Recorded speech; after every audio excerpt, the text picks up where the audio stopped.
नमो सिद्धाणं नमो आयिर्ज्ञानम्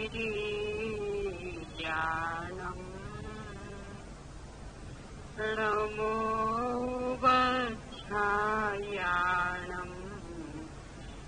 नमो लोये सविसाहूणम्। सुखमय अशरीरी भगवान की जय। 3,9 करोड़ मुनि महाराजों की जय। द्वादशांग जिनवाणी माता की जय। आचार्य समंत भद्र स्वामी की अनुपम कृति रत्नकर्ण श्रावकाचार्य के माध्यम से सल्लेखना प्रकरण पर अपन ने चर्चा प्रारंभ की है। स्वरूप और महत्व के ऊपर चर्चा करने के बाद में इस समाधि मरण रूपी महामहोत्सव की तैयारी कैसे करें, इसको लेकर के 6 बातों का निर्णय किया। संयोगों की क्षणिकता,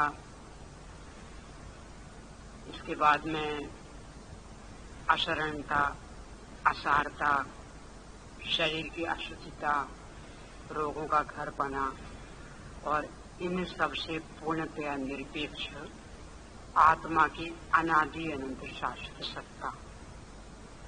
इसके बाद में एक नया प्रकरण अपन ने प्रारंभ किया। ये सब जो निर्णय है, जो ये प्रतीति है, जो ये भेद विज्ञान है, जब तक वास्तव में ही प्रतिकूलताएं नहीं आई, जब तक वास्तव में शरीर में कोई रोग नहीं व्यक्त हुआ, तब तक तो चलती रहती है, ये धारा क्षण बनी रहती है। पर जैसे कोई वास्तव में प्रतिकूलता आती है और शरीर में कोई बीमारी व्यक्त हो जाती है, तो चाहे करके भी, प्रयास करके भी वो भेद विज्ञान की धारा नहीं चल पाती। तो उसके लिए क्या किया जाए? तो इस संदर्भ को लेकर के अपन ने प्रकरण प्रारंभ किया कि जब तक वैसी परिस्थिति नहीं बनी, तब तक उस परिस्थिति का सामना करने के लिए कुछ विशिष्ट प्रकार की तैयारी आवश्यक है। और वो विशिष्ट प्रकार की तैयारी वैसी परिस्थिति अपनी कल्पनाओं में खड़ी करके, अपनी विचारधाराओं में खड़ी करके कर सकते हैं।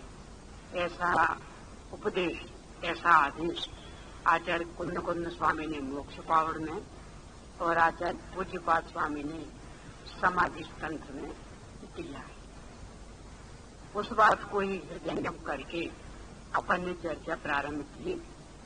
उनमें से अपन ने सबसे पहली चर्चा तो ये की थी कि आत्मबल बढ़ाएं, यानी काल्पनिक परिस्थितियां निर्मित करके और फिर उस स्थिति में विचार करें कि यदि वास्तव में ऐसी परिस्थिति बन जाएगी तो हमें स्वयं पर का भेद विज्ञान किस माध्यम से टिका सकेंगे। यदि उस स्थिति में अपन टिका सके, तो चूंकि वास्तव में उस समय दुख दर्द है नहीं, नाटक कर रहे हैं दुख दर्द का, यदि उस समय टिकाने का अभ्यास कर लिया तो जब कभी वैसी परिस्थिति बनेगी तो उस समय भी टिक जाएगा। इसके बाद दूसरा बिंदु, यदि उसमें भी स्थिरता न रहे तो फिर क्या करना? कि उसके मूल कारण का विचार करें। इसका मूल कारण क्या है? और मूल कारण जहां सोचेंगे, निमित्त कारण, तो उसमें आ जाएगा कर्म सिद्धांत। और एक कर्म सिद्धांत का दृढ़ता से निर्णय किया तो कोई भी परिस्थिति बाहर की अपने को किसी भी रूप में अनुकूल प्रतिकूल नहीं लगेगी। कोई भी बाहर का प्रसंग सहायक नहीं लगेगा। ये लगेगा कि जब तक ये कोई विशिष्ट प्रकार का पाप कर्म का उदय चल रहा, तो अन्य कोई भी कुछ भी उसमें परिवर्तन करने में सक्षम नहीं है। क्या वैद्य कर देगा, क्या डॉक्टर कर देगा, क्या औषधि कर देगी? किसी की भी कोई भी क्षमता नहीं है।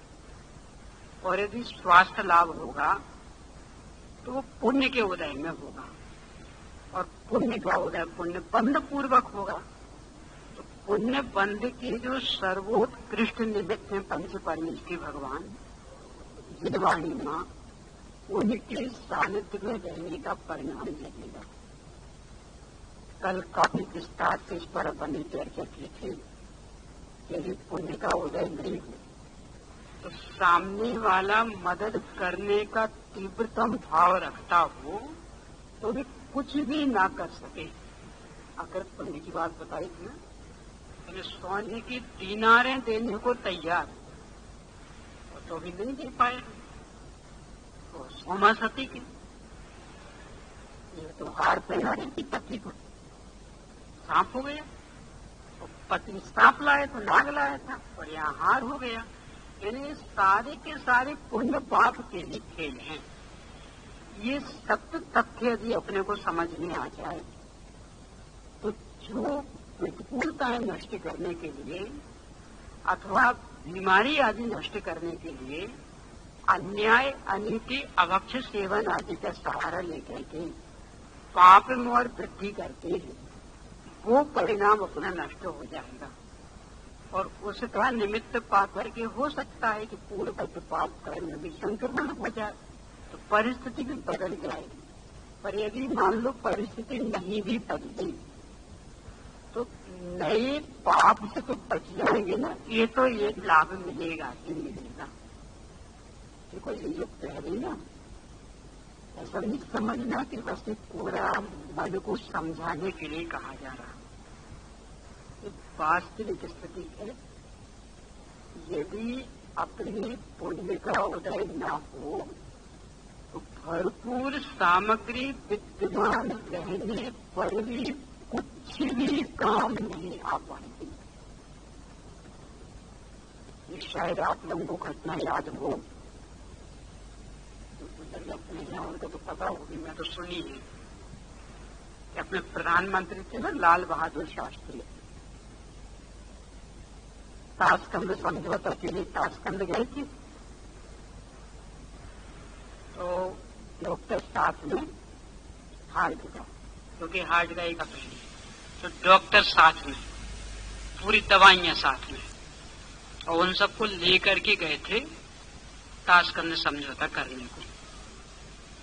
तो वहां बिल्कुल अगल बगल में ही लेटते जो हार्ट पेशेंट थे ना, पता नहीं कब जरूरत पड़ जाए, तो बिल्कुल अगल बगल में ही लेटते, डॉक्टर भी और प्रधानमंत्री भी। और अचानक दौरा आया, दवाइयों की पेटी पूरी साथ में, सब पूरी। प्रधानमंत्री क्या कमी क्या है, राष्ट्र से सारी व्यवस्थाएं होनी है, तो सारी दवाइयां साथ में, हार्ट स्पेशलिस्ट डॉक्टर साथ में, और दौरा आया, बैठा रह गया डॉक्टर, दवाइयां रखी रह गई। क्यों हुआ ऐसा? वहां तो बिल्कुल बगल में ही बैठा था ना, बगल में ही लेटा था ना, यानी इतना भी अंतर नहीं था। क्यों हो गया ऐसा? तुम्हारे आयु कर्म के निषेक शेष नहीं हो, उस बीमारी से बचने का काल नहीं हो, तो कौन क्या कर ले? तो ये सारी परिस्थितियां नहीं बताती हैं कि क्यों इन अशुद्ध औषधियों के सेवन में लगना, क्यों व्यर्थ में वैद्य डॉक्टरों की शरण में जाना। अपने यहाँ तो क्या भाते भावना, समाधि मरण का छोटा पाठ है ना, समाधि मरण भावना में क्या भाते, उसमें ये नहीं भाते भावना कि भगवान जब कभी ऐसा आवे प्रसंग तो वैद्य शरण हो, डॉक्टर शरण हो, औषधि शरण हो, तो क्या भावना भाते? धर्मात्मा निकट हो, चर्चा धर्म सुनावे, तो सावधान रखे, गाफिल न होने पाऊं। किनकी शरण बताई?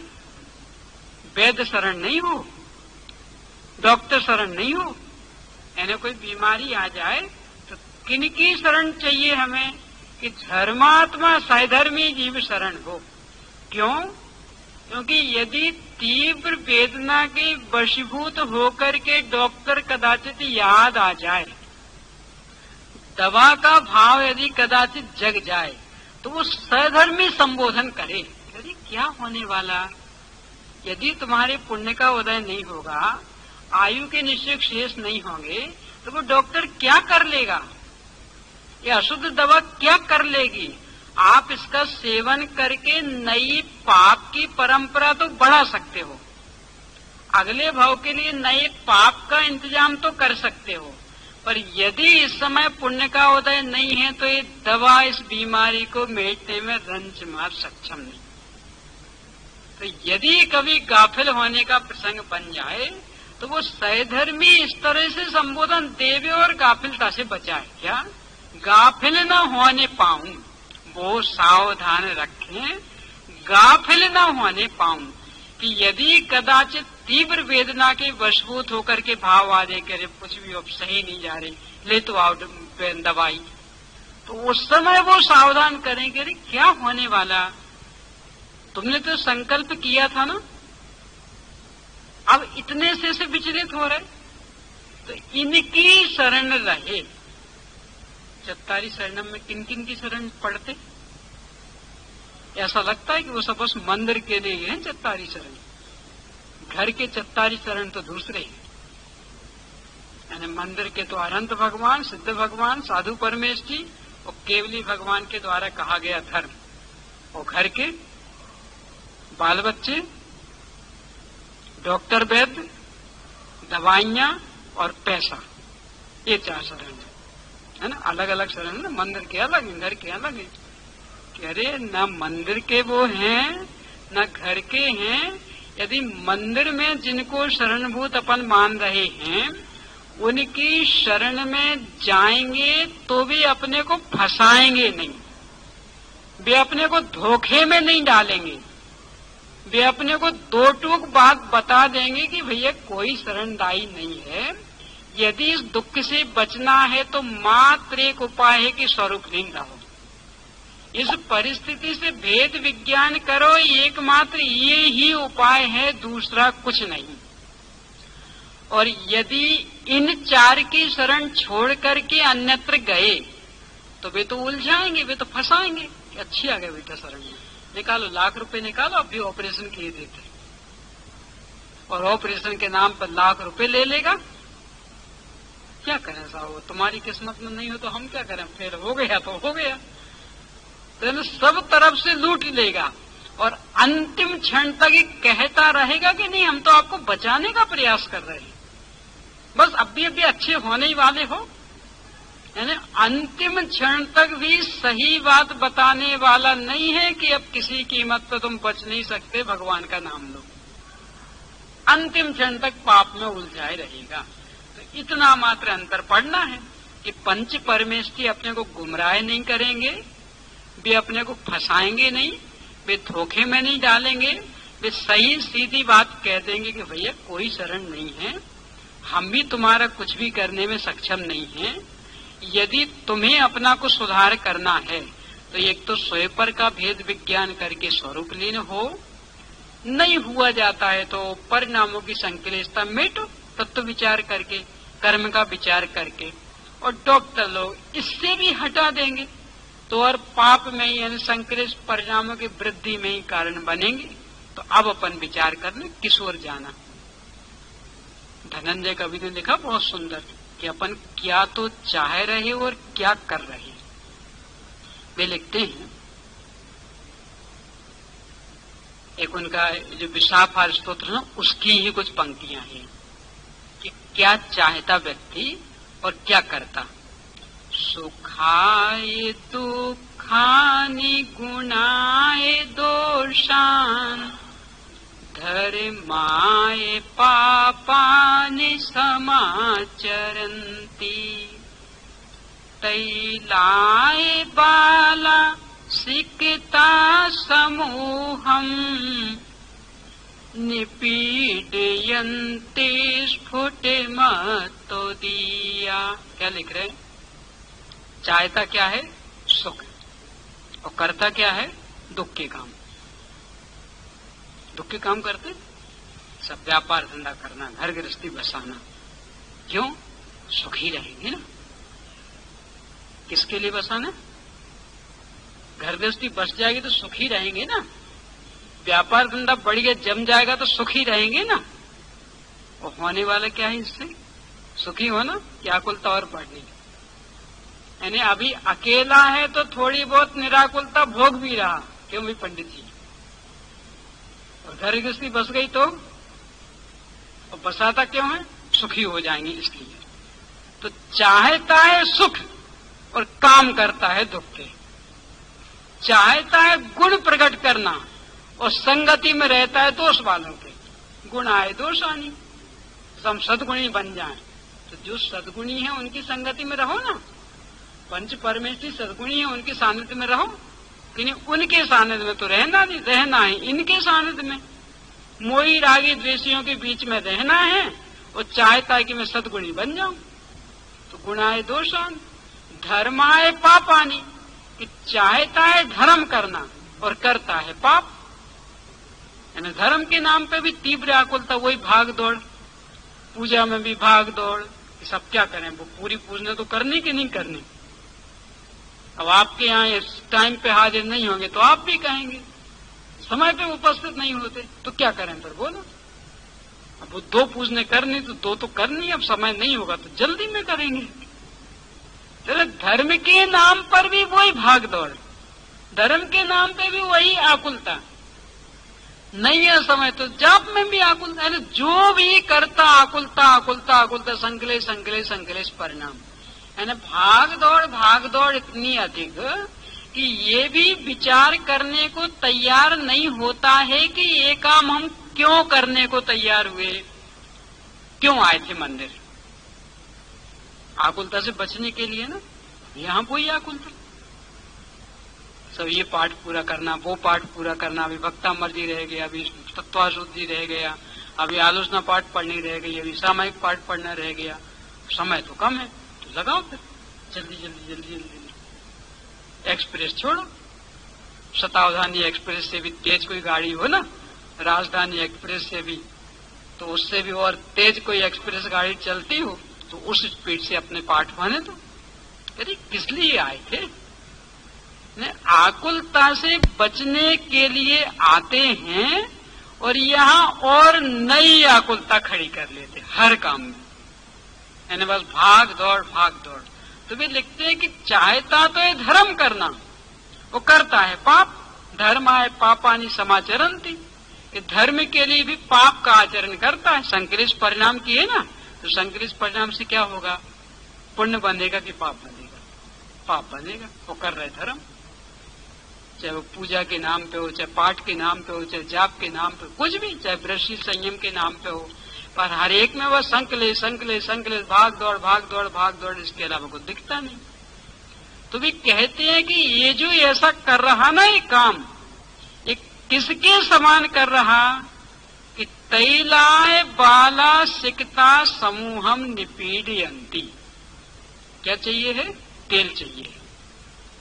तो पेलना पड़ेगा ना कुछ, तब तो तेल मिलेगा ना। हाँ, तो क्या पेल है? तिली तो महंगी है, बालू है सस्ती मुफ्त की। तो तेल पाने के लिए बालू को पेल रहा। तैलाय बाला सिकता समूह, सिकता है ना रेत, बालू। कि ऐसा मूर्ख है, बाला है ना मूर्ख, अज्ञानी, कि ऐसा अज्ञानी है कि तेल पाने के लिए निरंतर बालू को पेले जा रहा। कब तक तेल मिल जाएगा? तो सुखी होने के लिए दुख की ओर भागा जा रहा और देखता कब तक सुखी हो रहे हैं। तो ये अपना हो रहा कि जो परिस्थितियां पाप के उदय में बनी हैं, उन परिस्थितियों को मेटने के लिए नए पाप करने को तैयार। यानी बीमारी पाप के उदय में आई है तो उस बीमारी को मेटने के लिए अशुद्ध औषधि आदि का सेवन करके नया पाप करने को तैयार। और फिर देखते कि बीमारी कितनी मिटी। कह रहे मिटेगी कि बढ़ेगी।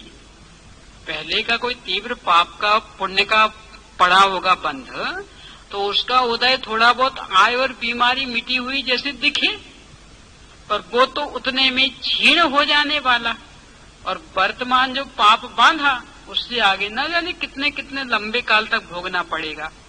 तो यदि इन सब से बचना है, उल्टे रास्ते पर नहीं चलना है, तो एक ही उपाय है कि जो भी परिस्थिति बनी है उसका वास्तविक यदि कोई निमित्त कारण भी है तो कौन है, इसका निर्णय अपन करें। पंडित टोडरमल जी साहब ने तो मोक्ष मार्ग प्रकाशक ग्रंथ में पहले 7 तत्व प्रयोजन भूत हैं इसकी सिद्धि की, और फिर लिखा कि इनमें ही पुण्य और पाप ये 2 और मिला दो तो 9 बन जाते। तो शिष्य ने प्रश्न किया कि जब इनमें ही गर्भित है तो अलग से क्यों कहना इनको। तो उसका औचित्य सिद्ध किया कि स्वच्छंदता पूर्वक पाप में प्रवर्तन न करे, इसके लिए अलग से पाप तत्व बताया जाता, और पुण्य को धर्म ना मान बैठे इसके लिए अलग से पुण्य तत्व बताया जाता।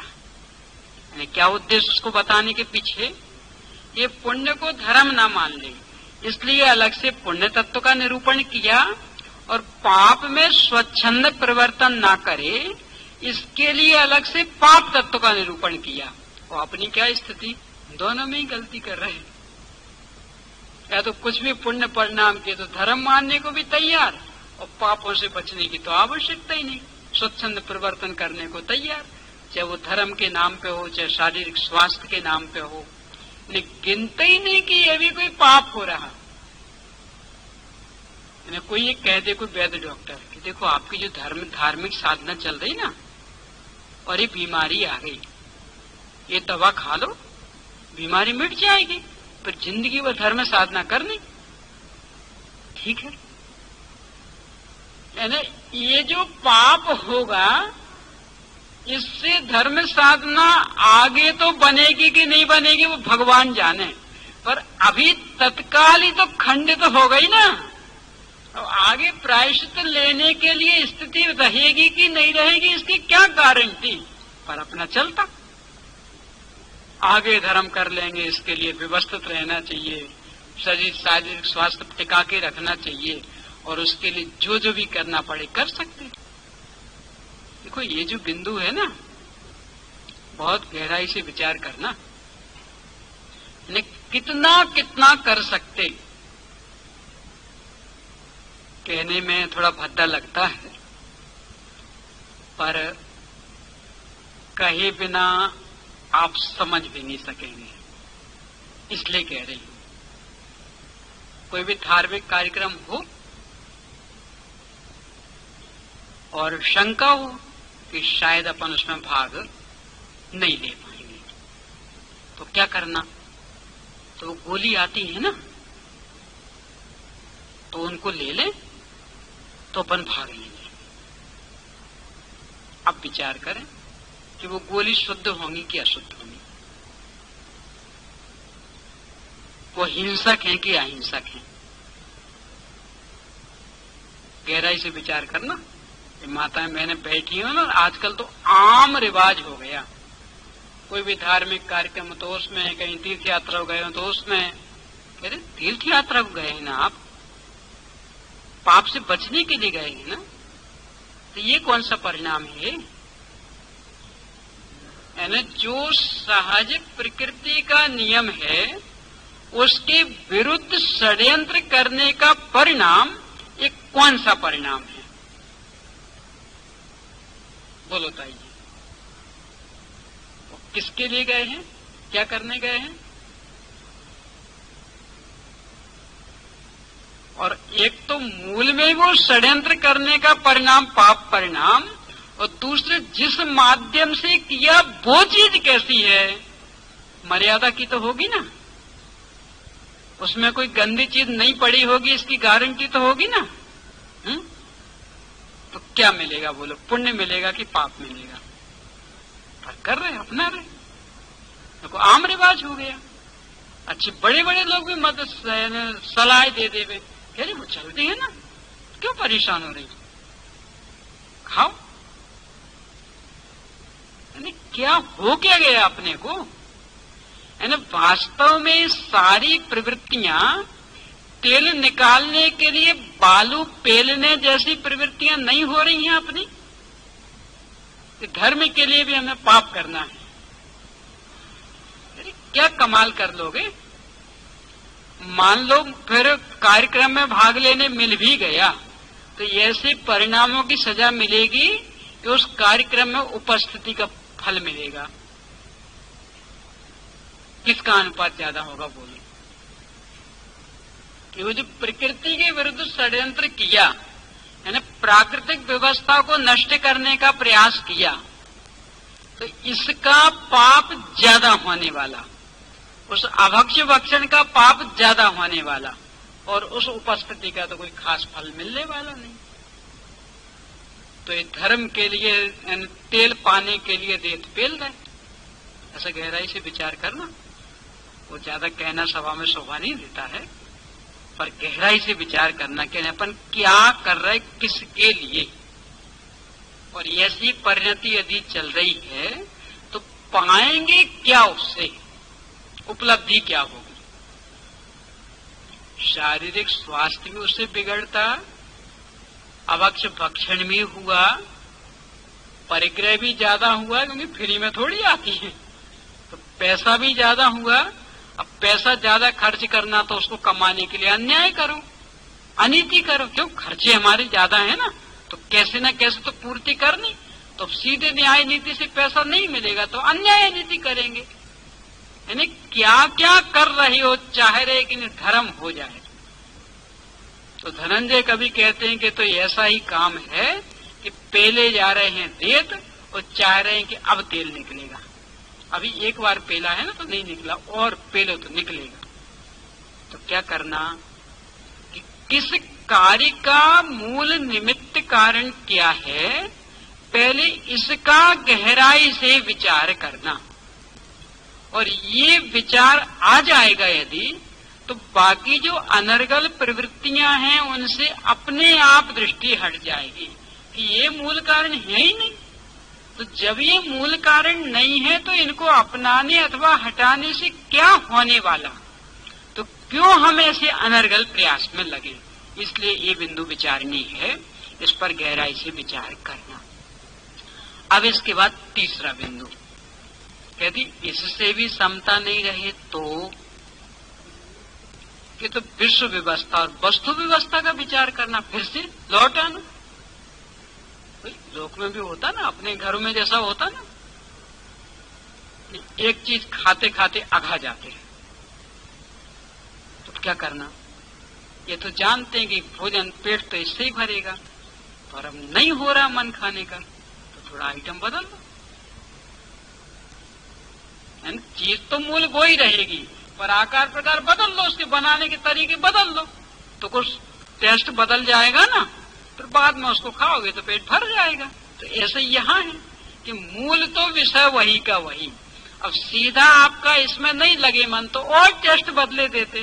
तो अब वो टेस्ट क्या कि विश्व व्यवस्था और वस्तु व्यवस्था का निर्णय करना। ये क्या है विश्व व्यवस्था वस्तु व्यवस्था?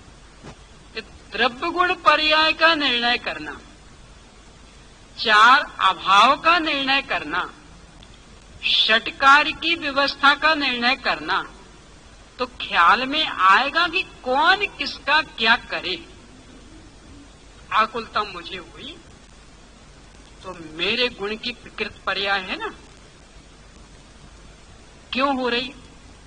सब उस शरीर में बीमारी आ गई ना, इसलिए। तो जो शरीर की बीमारी है वो किसकी पर्याय है? तो जीव की पर्याय है। तो एक द्रव्य की पर्याय दूसरे द्रव्य की पर्याय में परिवर्तन कर दे, यानी शरीर की रोग रूप अवस्था, यानी पुद्गल की रोग रूप अवस्था, और दुख हो रहा जीव को, यानी दुख हो रहा जीव की अवस्था में, और विकृति चल रही है पुद्गल की अवस्था में। तो ऐसा हो कैसे गया? है ना, जहां उस द्रव्य का द्रव्य होगा, जहां उसका गुण होगा, पर्याय भी वही होगी कि अन्यत्र होगी? है ना, दुख हमें हो रहा और पर्याय वो शरीर का रोग, कि दुख हमें हो रहा और पर्याय वो इनका गाली देना, इसलिए दुख हो रहा। अरे दुख रूप पर्याय हमारी है तो उसका द्रव्य गुण भी अंदर अंदर ही है, यहाँ बाहर कुछ भी नहीं है। ये आत्मकीर्तन में आई ना कितनी सुंदर पंक्तियां, सुख दुख दाता कोई नयान, मोहे राग रुष दुख की खान। तो क्या करना फिर? निज को निज पर को पर जान, फिर दुख का नहीं लेश निदान। कि एक बार द्रव्य गुण पर्याय का निर्णय करके तो देखो, तो लगेगा कि जगत में सुख दुख देने वाला कोई दूसरा है ही नहीं। सुख दुख दाता कोई न आन। कोई न आन का मतलब मात्र ये कोई आन नहीं, आन इतना नहीं, इस शरीर हमारे लिए सुख दुख दाता नहीं, ये बीमारी हमारे लिए दुख की दाता नहीं, शारीरिक स्वास्थ्य हमारे लिए सुख का दाता नहीं। ऐसा सब में लगा ना, अपने को ये तो दिखने लगते हैं, पर इस सीमा में कहने सा बीमारी तो दुख की दाता है, उससे तो दुखी होंगे, स्वस्थ हो जाएंगे तो इससे तो सुखी रहेंगे। कह रहे कोई ना आन है ना, आन है अन्न, तो अन्न में क्या क्या लेना? अकेले बाहर के कि ये वाला भी अन्न, ये भी तो अपने से भिन्न है ना। तो कोई भी दूसरा सुख अथवा दुख का देने वाला नहीं है। सुख अथवा दुख अपने ही पर्याय हैं, तो वो अपने द्रव्य गुण के अंदर ही मिलेंगी, अन्य के द्रव्य गुण में मिलने वाली नहीं है। उनके कारण सुख दुख होने वाला नहीं है। तो फिर क्या करना? निज को निज, पर को पर जान, कि अपने द्रव्य गुण पर्याय की सीमा में अपने को निश्चित कर ले, बाकी पर के द्रव्य गुण पर्याय की सीमा में पर